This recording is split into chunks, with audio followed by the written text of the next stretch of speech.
Bonsoir à tous. J'ai aujourd'hui la joie de vous faire découvrir une petite ville du Jura appelée Dole.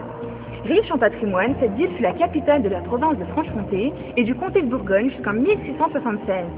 Elle compte aujourd'hui plus de 25 000 habitants pour 38 km² de superficie, ce qui la classe dans les villes les plus importantes de Franche-Comté.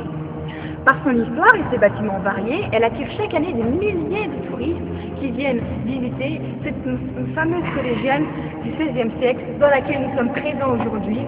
Cette collégiale qui a un clocher-donjon haut de 73 mètres et qui marque la période Renaissance de Dole.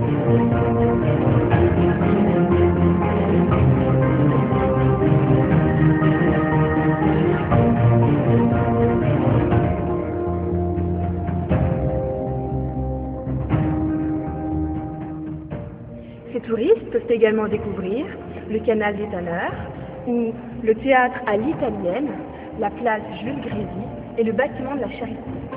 Mais aujourd'hui, nous allons parler d'architecture et de fonctionnalité où nous intéressons plus particulièrement à l'Hôtel-Dieu de Dole.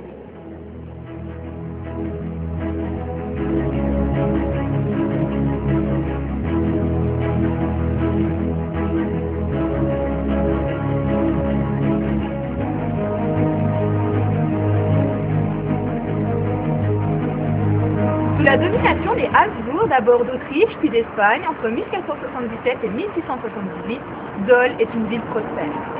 Après son siège, en 1479, organisé par les troupes du roi de France Louis XI, la ville aura connu une augmentation de malades, pauvres et blessés. Constatant l'insuffisance du vieil hôpital du Saint-Esprit, la ville de Dole décide de se doter d'un nouvel hôpital à l'intérieur de ses remparts et au bord du canal des Tanneurs. Après de longues négociations, la première pierre de l'Hôtel-Dieu sera posée le 30 mars 1613 par Jean Boivin, le constructeur des plans et président du Parlement de Dole.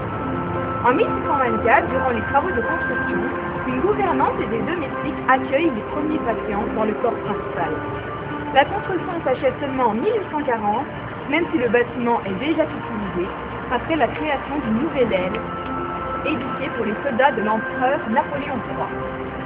Mais remontons le temps à l'époque où les maladies se dédémonent et essayons de découvrir ensemble en quoi l'architecture de l'Hôtel-Dieu est-elle une architecture fonctionnelle qui mêle religion et médecine dans la Franche-Comté du XVIIe siècle.